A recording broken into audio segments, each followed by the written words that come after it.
One Day in Montreux. A short story to The Salamander, a billionaire boss romance series. Early morning. The young woman woke to a streak of light through the window, a ray hitting her face. Ella stretched and, opening her eyes with difficulty, lifted her head to get a better look at the sunrise. But it was still the light of the moon, streaking blue across the floor of her room and reaching her bed. Disappointed, Ella buried her face back into the pillow. She did not even notice the warm blanket had fallen to the floor. Her body still buzzed with lingering sensations of longing. The blanket seemed utterly unnecessary. Her boss, Graham, unavailable, magnetic, and head of the corporation she worked for, haunted her dreams. Dreams of him, his body, his touch, refused to let her rest. Thoughts of his piercing blue eyes, proud profile, and sensual lips were her pleasure and a nightmare. Ella closed her eyes, willing herself back into the dream that had enchanted her moments ago. The dream returned, but it was not the same. This time, it brimmed with sunlight, vivid colors, and the scent of flowers. Dream Day in Montreux. Ella and Graham were together in a sunlit room in an old hotel.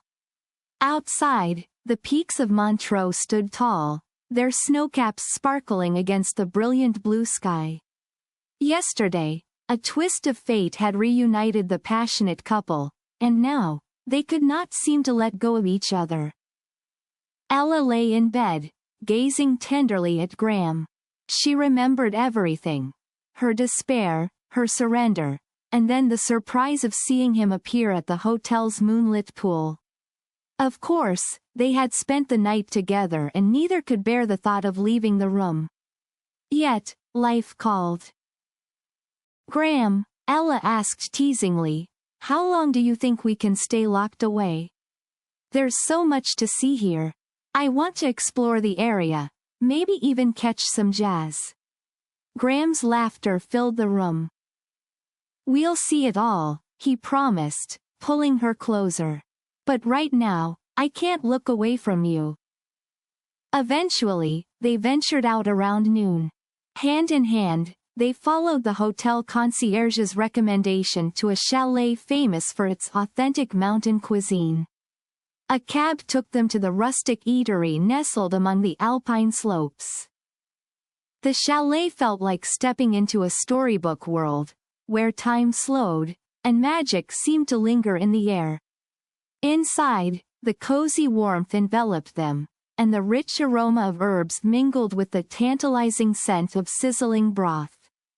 The elderly owner, with a kind smile and a twinkle in his eye, guided them to a charming window-side table that framed a breathtaking panorama of snow-dusted peaks shimmering under the midday sun. Their meal began with a fondue unlike any Ella had imagined. A steaming pot of fragrant, herb-infused broth bubbled gently over a flickering fire, its aroma tantalizing and rich. Long, elegant skewers of thinly sliced beef awaited their turn to sizzle. As Ella dipped a piece into the bubbling broth, she marveled at how quickly it cooked, each tender bite bursting with flavor, perfectly complemented by the crisp, golden notes of the local white wine that Graham had chosen with care. Beyond the window, the soft, melodic chime of cowbells danced on the breeze, carrying with it the tranquil rhythm of the countryside. Light brown cows with velvety, creamy white muzzles and striking deep blue eyes wandered gracefully across a carpet of lush green slopes, their presence blending seamlessly with the serene beauty of the rolling pastures. It's beautiful, Ella murmured, her voice full of awe. Graham smiled and replied, it is. But not as beautiful as you. A stroll by the lake.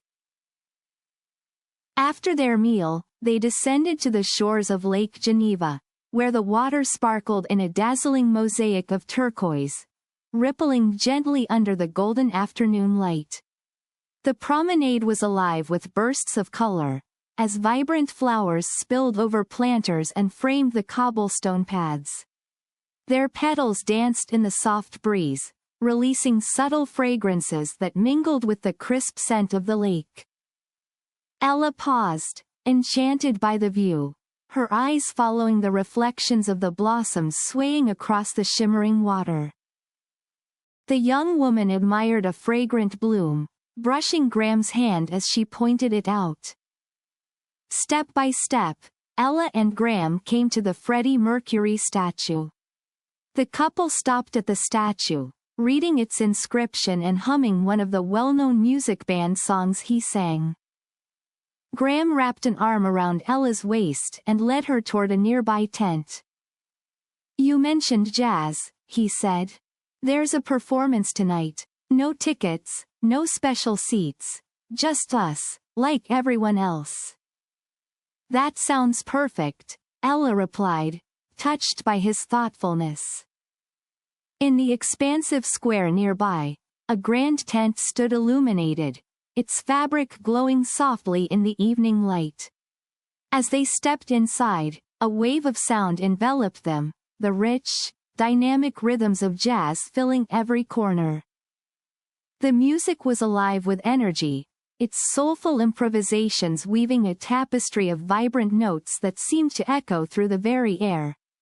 The atmosphere buzzed with the thrill of the performance, each melody carrying the raw, heartfelt expression of the musicians on stage. Ella swayed to the rhythm, her movements light and carefree. Graham stood protectively behind her, a silent declaration to the world: she was his.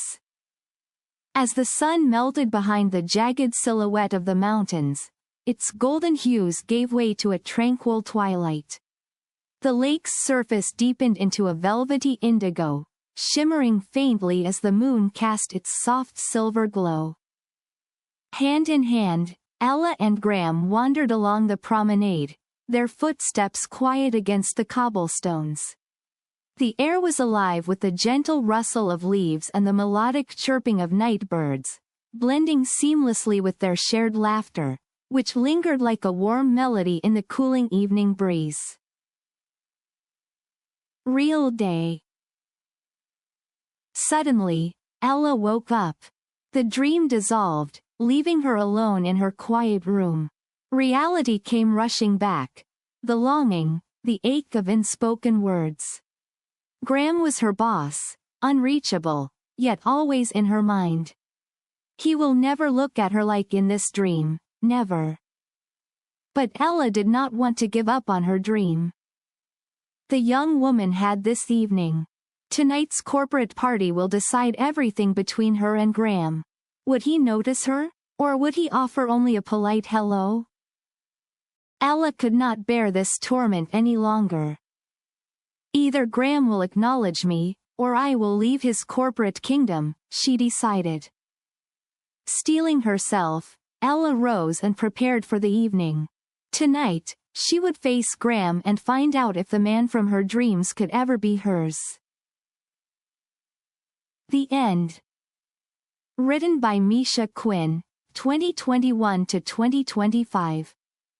Copyright Misha Quinn, 2021 to 2025. Start the complete Billionaire Boss series today. The Lonely CEO ***. Graham is a self-centered billionaire and the demanding boss of a naive yet courageous intern, Ella. Used to control and conquest, Graham never expected Ella to challenge his authority or awaken feelings he had long buried. But when he lets his cold calculations clash with her open-hearted determination, the sparks that fly threaten to burn them both. Will Graham let his ambition destroy his chance at true love? Find out in ***The Salamander, a complete billionaire boss romance series.